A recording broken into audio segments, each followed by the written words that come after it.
is going to play some music for us. So enjoy, and I'll be chatting with Annette at 2:30, so in about 30 minutes from now. Enjoy.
speeches are starting shortly, are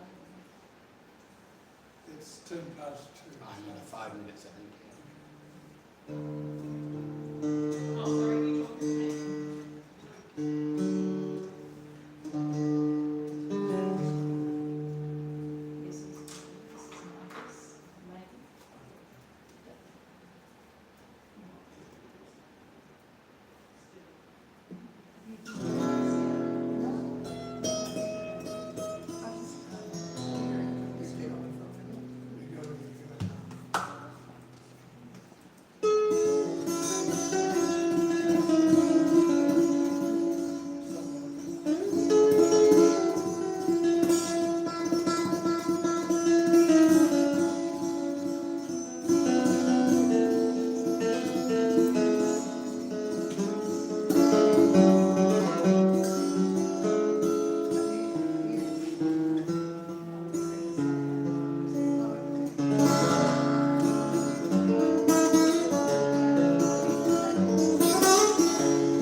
Not yet?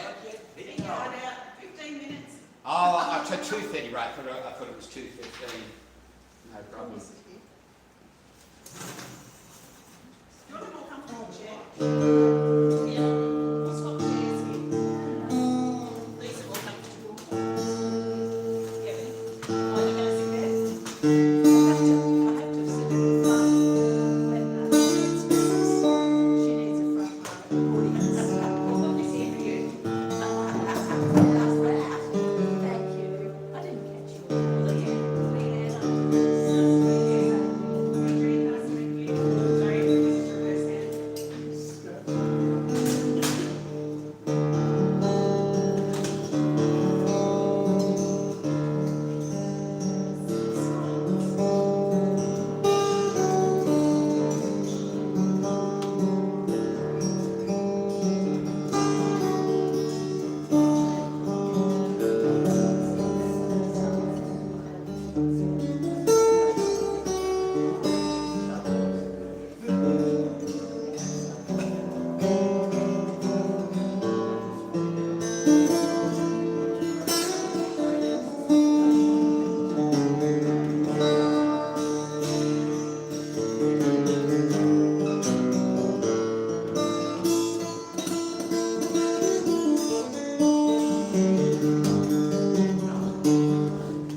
Brazilian taste.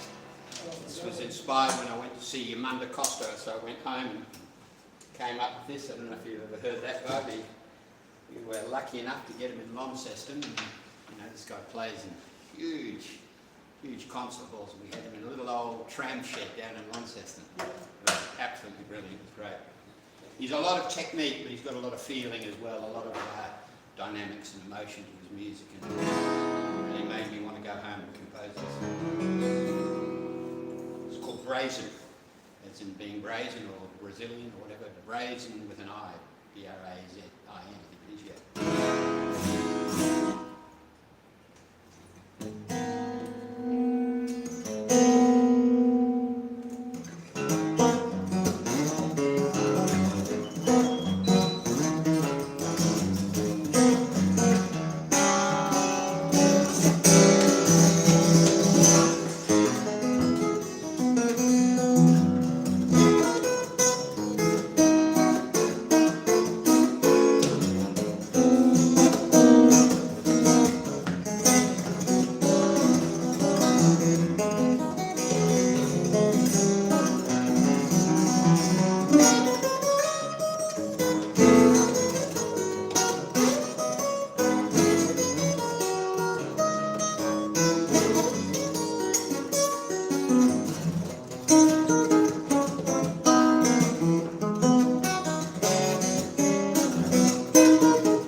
7 minutes.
You want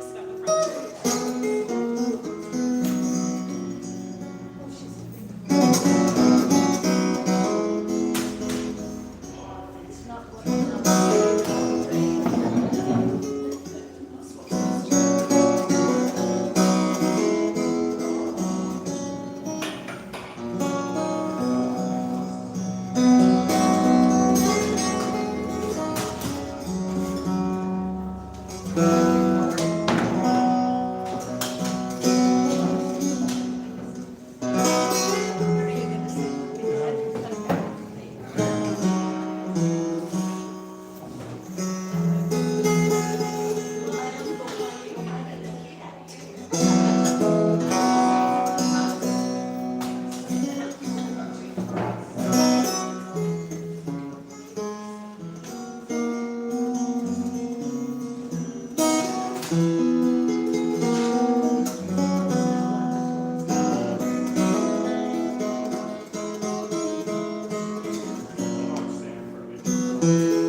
three at the end. I don't know where that came from.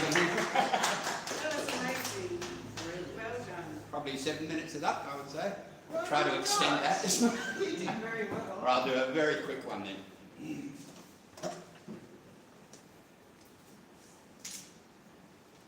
Bit more of a raucous one, an old one.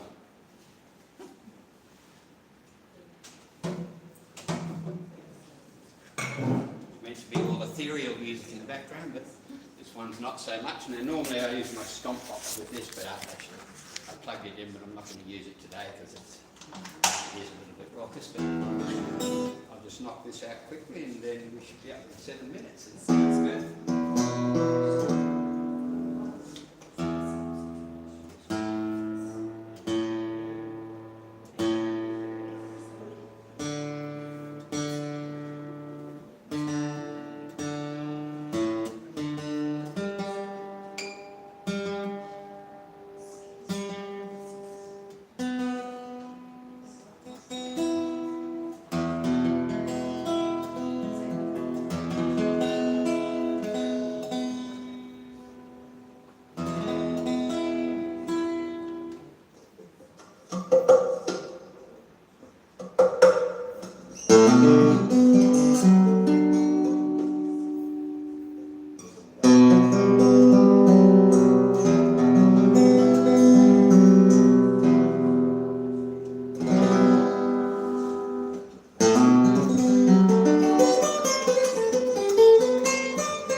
set up. Thank you so much, Marcus. No worries. Okay, I'm going to plug in another microphone, so hopefully this works. Hello, can you hear me? Is anyone watching that could just comment and say you could hear me? That would be great. I'm going to turn us this way. Can you hear me? Oops.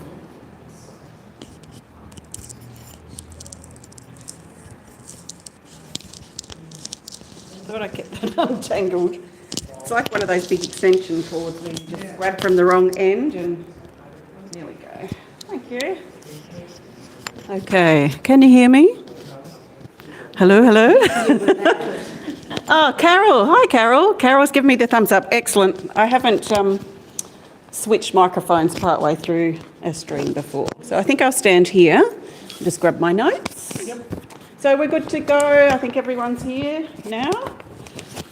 So it's always a special treat to have live music at our events. And we sincerely thank Marcus Starrock for reaching out and sharing your wonderful and ambient, well, I had ambient here, but your wonderful and exciting music with us today. So thank you so much. So hello, my name's Leanne Peters. My husband Corey over there and we welcome you to our Harmony on High Street Gallery here in Campbell Town. Thank you for joining us today for this exciting road trip around Tasmania with Cremorne artist Annette Fuller.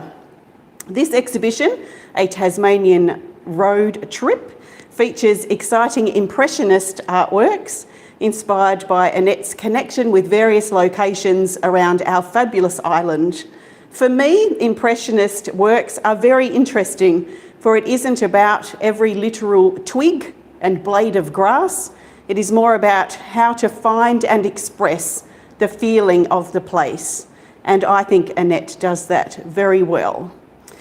We have another treat today. We have the launch of an accompanying book to go alongside the exhibition called Conversations with the Landscape. I've had a pretty good read through this and I must say that it is absolutely inspiring and supports Annette's exhibition fabulously. My personal favourite artwork in this exhibition is called Port Arthur Moon, which you'll find just to the left of the door. I'm a bit of a sucker for nocturne scenes lately, so I love the mood Annette has found in this one in colour choice and brush marks. So now I'd like to welcome the lady herself, Annette Fuller, to say a few words. Thank you. Thank you for all those kind words. So, look, as you said, for me, these are more than just landscapes. For me, every painting is a moment that I've spent somewhere in Tasmania. And it's in those moments where I work to develop a relationship with the landscape. And this is what I hope to portray in my paintings, is my personal relationship with a particular landscape. You will have seen there is a map on the back of the door where all the different places are that I've been. Some of you here, I've been at places with when inspiration has struck. So I'm always with pen and paper, or as we have now, phones, we can always take a photograph. I've brought up with me today some of my sketchbooks just so you can see a little inside of the process that I take with my art.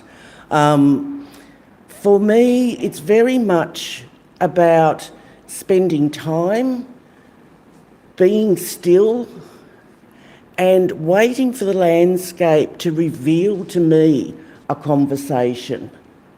And for every artist, that conversation's going to be different. You'll notice I tend to be a little bold with my colours. I'm not a muted girl. I'm not a pastel girl. They're not the conversations I have. I tend to be much louder in my work. And I suppose, yeah, they're the relationships that I get drawn to. I think some of the other interesting things when I went back through the work that I was putting together for this exhibition, I've also, talked about this work being my love letters to Tasmania, to the wild places, the quiet spaces. And to me, it's, those love letters are those relationships. I think you'll see in the exhibition, I think I did more than a love letter. I think I ended up with a love affair with the Bay of Fires. I've done quite a few pieces there. And what was also interesting for me, you'll see there's two works in the exhibition turning around. And that really brought home to me the fact that when I was at the Bay of Fires, everyone was looking that way, to the ocean, to the magical orange lichen, to the turquoise seas. But it was actually when I turned around and was just quiet, this landscape just grabbed me. That was what I wanted to capture. And I think so often in this busy world when we're racing through everything and everywhere, we don't stop. And if we stop, do we ever actually turn around and have a look at what's behind? We can be missing out on some real treasures. I was listening to the beautiful late David Attenborough the other day, and I wrote down the quote because I thought he just grabs how I work with the landscape so beautifully. He said, the best thing you can do is stop. Stay still, stay silent. Just listen. And for me, that's about just look. And in 10 minutes, you'll be very surprised if something magical doesn't happen. And for me, the magic is when I start to notice things that I didn't see in those first couple of minutes, when I pulled out my painting chair, when I got my cup of coffee organised, when I got my painting bag ready. All of a sudden, I start seeing things and discovering. They can be very small things, they can be grand things. It can be things around how the weather shifts. Another piece in there, Great Lake on a winter's day. Only a mad dog or an Englishman would have been sitting outside painting on that particular day. But when I was just outside my inner pub, you know, and you can sort of drive down onto the lake there, and just that cold, icy green of the lake, the whipping of the clouds and the grey, you know, you could just feel the cold, you know, in every inch of it. And I just had to quickly park the car, try and get it between me and the wind, quickly do a painting, and some paintings just happen. They're done. Other paintings, for example, this one, a turquoise sea, this took a lot longer. This took a lot more time, a lot more thinking. But for me, this was about going deeper into my relationship with this landscape. And I think, you know, like relationships with humans, as you go deeper, you do... Sorry, I'm hitting you. You know, as you dive deeper into your relationships, you need to put more into it to keep it healthy, to keep it alive, you know, to keep the excitement there. Probably the other thing I wanted to share, you know, people often say, oh, you're so lucky, you can draw, you can paint. Everyone can do that. You know, I wasn't born the daughter of an artist, any of that stuff. In fact, I was absolutely discouraged from touching art when I went to school. It wasn't a career, you'd never make money out of it, it wasn't a real subject. So I had to wait till my first pay packet. Back in the day, you got a brown envelope, you got cash and coins that jiggled in it. I spent a lot on art lessons, and I've been doing that ever since. And probably one of my most influential teachers, excuse me, I was living in regional New South Wales. There wasn't a heap of art classes, wasn't a heap of options, you know, of where I could learn. And I happened to work with the local art teacher on another community project, and I thought, oh, here's a chance. I said, do you take adult students? No. Saw her again in the supermarket. You haven't changed your mind about taking adult students, have you? No. Kept seeing it, kept asking. I don't know whether it was persistence or exhaustion that got me across the line, but in the end, oh, for heaven's sake, come around this afternoon then. She just opened a door of magic for me. not only around techniques of painting, composition, but also about how to approach a landscape, how to simplify complexity, how to start building a relationship. And I love that our relationship moved from that, hang on.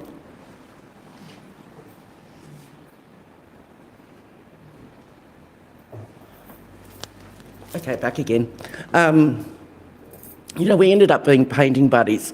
And what we'd do on a Friday afternoon is pack up the car, canvas, paints, and disappear. We would sketch all day, have a motel room that we'd turn into a studio. We'd have wet canvases on chairs, leaning up against the wall, all the paintbrushes in the sink in the bathroom. God knows what they did and saw afterwards, because I'm sure we left some paint remains behind. But they were the best of times. They really were. So with this exhibition, a big takeaway that I'd like to leave you with, it is about slowing down. It is about just taking that time to see something amazing. A second here, a minute here is not going to change your destination, but it's going to change something in your heart. So I really hope you enjoy my exhibition. Big thanks to Leanne and Corey for having it and hosting it here. Big thanks for Marcus for adding this additional ambience and magic. And a huge thanks to all of you for coming along, for supporting. It's really humbling and really deeply appreciated. Yeah, and if you're interested, the book does go into more about my process, which can be interesting to get inside the head of what an artist does. Thank you. Pleasure. Wonderful. Now drink some water. There's a jug here. Jug. Oh.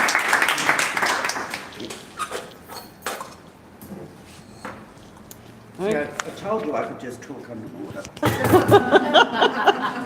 There's the water. Yeah.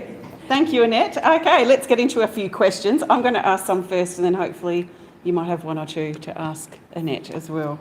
So my first question is, why acrylic? What does acrylic paint offer you and how you create? Why do you like that medium? Yeah, because my studio is the other end of my kitchen, and when I first started with oils, it was back in the days they were highly smelly. Oh, yeah. Really overwhelming. I also work into my paintings a lot, so acrylics work, they dry quick. I can then work back into it. Whilst I might have 3 or 4 happening at a time, I can easily and quickly get back onto 3 or 4 in the one evening. Yeah, so it works well with your pace and Yeah. the way that you like to work. Yeah. Yeah, that's good. I'm a lot the same. So something I noticed as I was hanging your exhibition is the wonderful finish that you achieve on your work. So how do you achieve the finish? Is it to do with the start, or is it to do with the finish or the paint you're using? Look, rule of thumb, always use the best quality art supplies you can afford. They do matter. Also use the best quality brushes you can get as well. It does matter. And I always varnish my works. This is a satin varnish. Protects against dust. It protects and ensures that the colour will stay that colour. Nothing worse than having an artwork, someone hangs it in their house not realising in sun, they bring it back to you and half of it's a different colour. There's not a great deal you can do with it at that point. I don't frame everything. You'll look at the pieces that are framed, they jump the cost up. I like art to be affordable. I want everyone to be able to have a piece of artwork in their house. So by just neating up the edges, it drops cost for people and brings it back into an affordable space. Yeah, good, thank you. Okay, let's riff off your book now. Here's a quote, Conversations with the Landscape. Over the years, I've learnt that the landscape rewards attention. It asks very little of us beyond slowing down, sitting still and allowing ourselves to really see. That is where every painting in this exhibition truly began. Annette, I love how you say the landscape rewards attention. And it seems that you are watching, observing and really seeing the landscapes that you are in. So have you always felt this, or was this something you learned over time? No, definitely something you learn over time. I think, as all of us as beginners, we always want to get to the end quickly, which means rushing, which means pushing. And it's actually practice and experience that teaches. Actually, we learn more by stopping. We actually learn more by not moving, by not adding another mark and just being still. And I think that was some great advice I got around, when you paint, the bulk of your time should actually be away from the painting looking. That's the same with the landscape. It asks you to look, to develop. That's how you develop that relationship. Interesting. So you seem to be very patient. A lot of patience within you? Yeah. So how does this patience support your creative process, or how does it help you create? I think it's also about the mindset that I don't mind failing. You're not going to have success unless you fail along the way. Not every piece I start ends up on a wall, ends up being finished. There are pieces that go haywire. There are pieces that I thought, I'm going to see what if and try something. And went, oh dear, that was a really bad idea. That's what gesso was invented for. You just paint back over and give it another life. So I think with that mindset, that gives you the patience, because you're not expecting an outcome. Yeah. And that's probably the big thing is I don't paint for the outcome, I paint for the journey to get there. It's the process that's more important for me.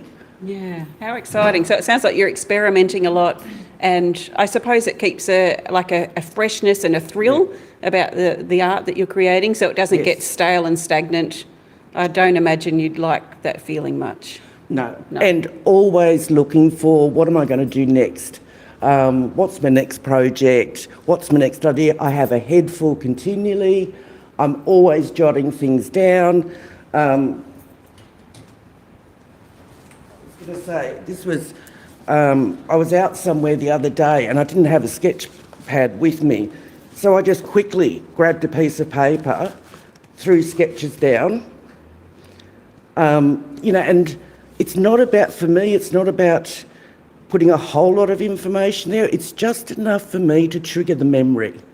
What was the feeling, what was the memory like of me being there? Yeah, very powerful.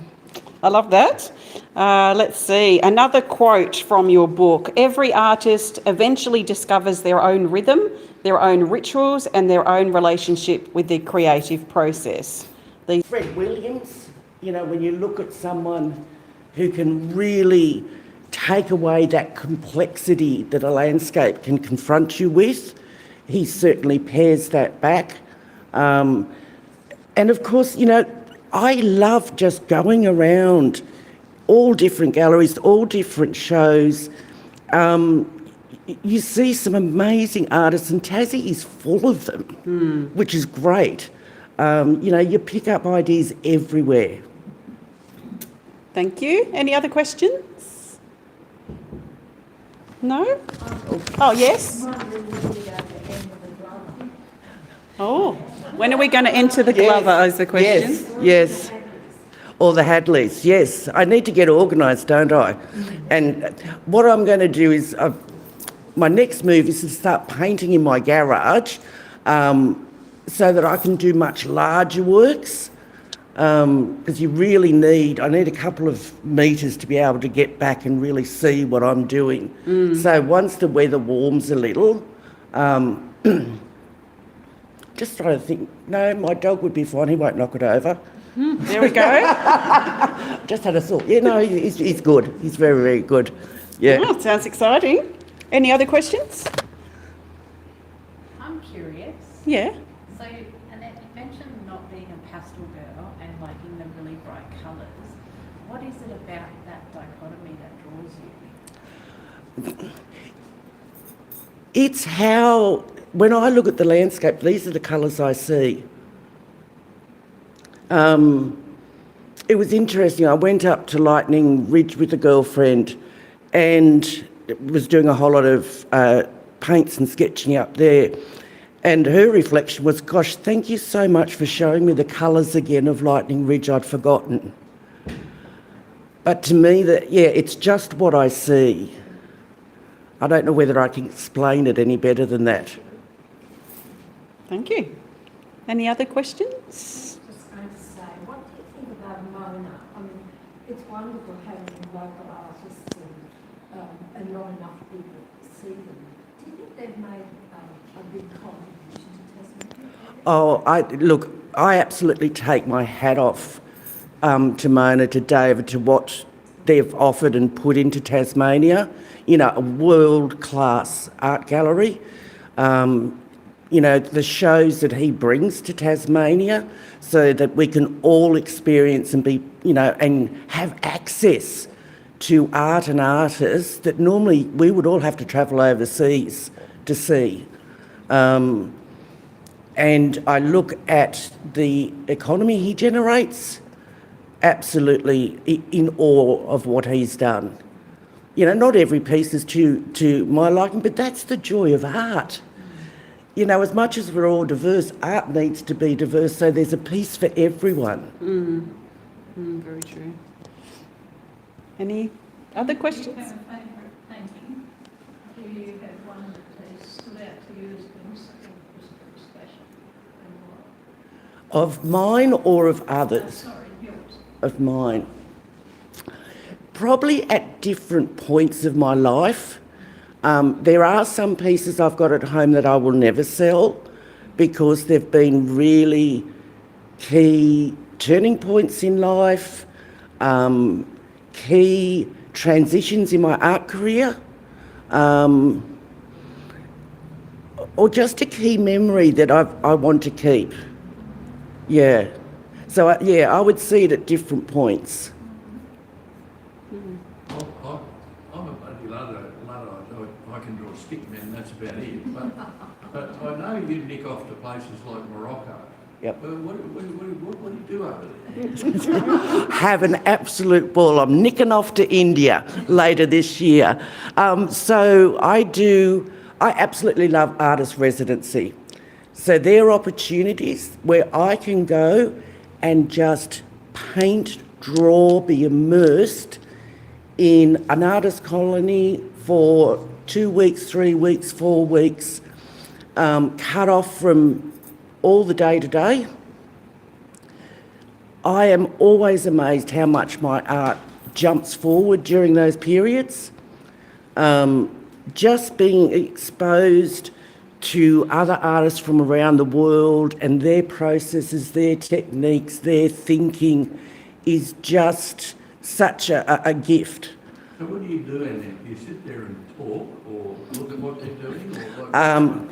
Bulk of the time is you do... Tell us as much as you Yeah. want to tell us. Oh, no, there's nothing sordid in any of it. It's all above board. So, say in Morocco, we were absolutely blessed. We didn't even have to cook a meal. So we would get up, we'd have breakfast together, then we'd all wander off. How many people? There was 6 of us, and at different times there might have been 9 or 12 who came for shorter periods. We all found a space. There was studio space, there was outdoor space. I took a bit of the studio area. In the mornings, I would go off sketching, given it's cooler, and was just a bit easier. I would come back with a whole lot of images, thoughts. I did a lot of journaling, so I don't just take notes of the landscape in a visual way. I'll also write about, you know, what was I thinking about? What has this made me feel? What has this given me a memory of? Like in Morocco, I was sitting doing some drawing and there were some women down below selling fossils. Morocco, where I was an old seabed. Absolutely, you walked on fossils the whole time. So the men were up on the hill with their bikes watching for the four-wheel drives. As soon as they saw them coming, they'd signal to the women, pour your water on your fossils, get organised. Tourists would come, look at the fossils. Women would try to sell a few because obviously it's how they made some money. The wise women put a bit down the front. And then you watch the men come down and take the money off the women. And it's like, okay, you know, we say we're so different, but we're so similar in so many ways. So, you know, it's looking at, you know, I watched that. There was another, oh gosh, she looked old. I don't know how old she was. But every morning she would take her goats out. And what they ate is beyond me because there really was next to nothing. They obviously ate something and we'd always wave. She'd chat to me and I'd chat to her in completely different languages. But it didn't matter. And it was just this most lovely interaction. So, yeah, sketch your day out, come back, we'd have lunch. I would then, we tended to have a siesta, then I would paint into the early night. Being on generators there, we couldn't paint too far into the night because we couldn't use electricity. We'd then have dinner and that's when we would have a bit of a discussion around what we were doing, what happened, what people were up to. And then at different points we would put on a bit of a, you know, come round and see my work in the studio, you know, I'll show you what I'm doing, those sorts of things. So, yeah, this year I'm very excited. 4 weeks in India with about 12 other artists, which is, yeah, just going to be gorgeous. Sounds amazing. Okay, any other questions? All good. So this Saturday, the 8th of August, Yep. we're having, Annette is hosting Creative Play Workshop with acrylics here from 10 till 1. So if you're interested in coming, please speak to Annette. If you're interested in any of Annette's artworks on exhibition, please see Corey or myself. I highly recommend Annette's new book, which is launching today, Conversations with the Landscape. Hard copies are available here and digital versions... Yep, on my website. On Annette's website, you'll find the digital version. Please stay around, browse further, listen to some great music and chat with Annette. And we'll have some refreshments, some scones up here shortly and a few drinks, and please help yourself. This exhibition is open every day from 9 till 4 until Wednesday the 26th of August. So please let your friends and family know. Thank you everyone for coming today. Thank you to everyone who's watching online. Thank you to Marcus for playing for us today. Please follow Marcus on social media and check out his website. It's Marcus Starrock. So marcusSturrock.com.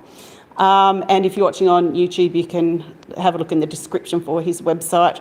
Annette, thank you so much for bringing all these works together, because, you know, they're all individual focuses, and then, you know, you're working on one piece at a time, and then when you see them all together, like this is the show. So it's our honour to be showcasing your work for the rest of the month, pretty much. So thank you so much, and congratulations on your exhibition. Thank you. Thank you so much. Thank you. Okay, so thank you for watching online. Sorry about the hiccup. I think we lost connection. But Marcus is going to come and play some music in a minute, so I'm going to switch microphones and while he sets up. So they'll probably... Okay. Okay, you can all move now. Thank you so much. I'll get some scones. Grab a book. Yes, we'll grab a book. So good.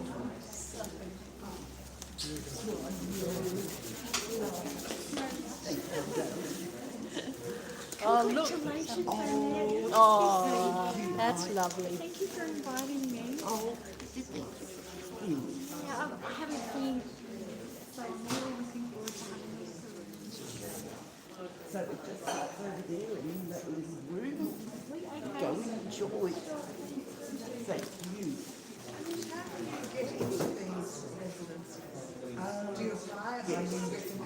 Actually, we're probably just going to turn this off. So thanks so much for watching, and we'll chat soon. I'll share some photos to a walkthrough of the exhibition probably within the next week, so you can have a look at the pictures up close or come and see the exhibition in person. Thank you. Yeah. And the rest, there's a site